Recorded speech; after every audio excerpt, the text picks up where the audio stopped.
This class is Le'ilui Nishmas V'Chalei Bas Rav Chaim Tzvi. We're continuing in Kohelet. Today's Perek is shorter than the other prakim, but it contains many important and deep ideas. And you could see, even from its beginning, how much focus Shlomo Hamelech put into the nature of what this Perek will be talking about. So it begins. This is Perek Vav Pasuk Aleph in Kohelet.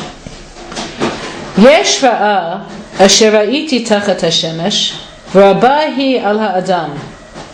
He says, I've seen evil in life under the sun, meaning, when we say under the sun, as we said several times, it means within the frame of this world, not the other world. And this evil is found it's very found by people.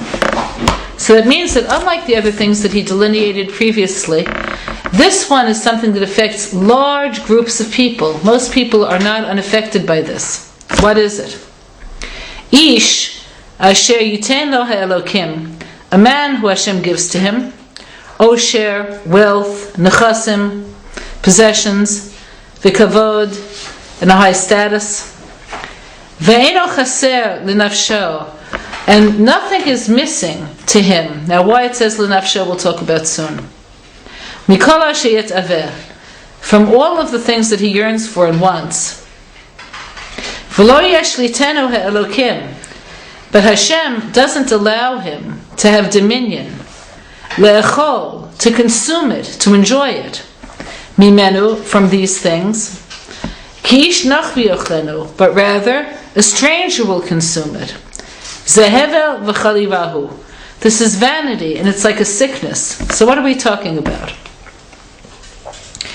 You have people who have a lot. So he talks about what having a lot means. There's osher, which means, osher by definition means having much in the way of possessions. Nechasim and quality are things that are viewed in society as important property. And kavod would be that other people tell you who you are. There's a person who has this and isn't missing anything. L'nafsho, to what soul? So as we spoke about many times, the soul has many names. Nefesh, Ruach, Neshama, Chaya, Yechida. You could divide the soul in two basic groups, which then subdivide. So you have Nefesh, Ruach, and Neshama having something to do with life as we know it.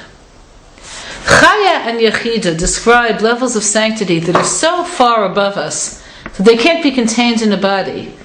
So these forces are us, but we can't reach them as long as we're here. Meaning we have the impression of their message to us in this world. And when we die, the rest of our soul is united with its source. We have some sense of our uniqueness, of our vital self. But in this world, we only know these three.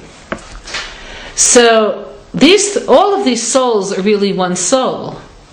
They're all different levels of awareness. So neshama is what Hashem breathed into you. So inspiration comes from there. Ruach is a person's spirit, the part like the actual wind, which is what Ruach means, moves from here to there, makes choices, creates self-definition. Nefesh, which means that which rests, is the aspect of the soul that we experience via the body's information, via what the senses tell us. So an example of that is if it's a gorgeous day, like today happens to be here in Yerushalayim, a gorgeous, incredibly beautiful day, your eyes tell you this, but it's your soul that rejoices. So that's nefesh.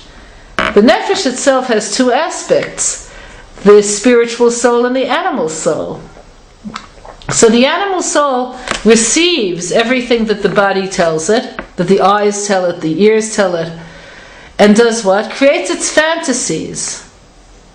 Yes. Okay, so I'll give you an example of this kind of yes fantasy. There are restaurants in Manhattan that I know about, and in Paris, that there's no sign in front of it. You wouldn't know it's a restaurant. You have to know. And you have to call, and you have to make an appointment. And when you get there, a meal could cost up to $600. Now, if you eat that sort of a meal, you are more satiated than you would be if you ate falafel and geula. And as much pleasure as the taste and the smell and the feel of the food gives you, $600 is a lot of money.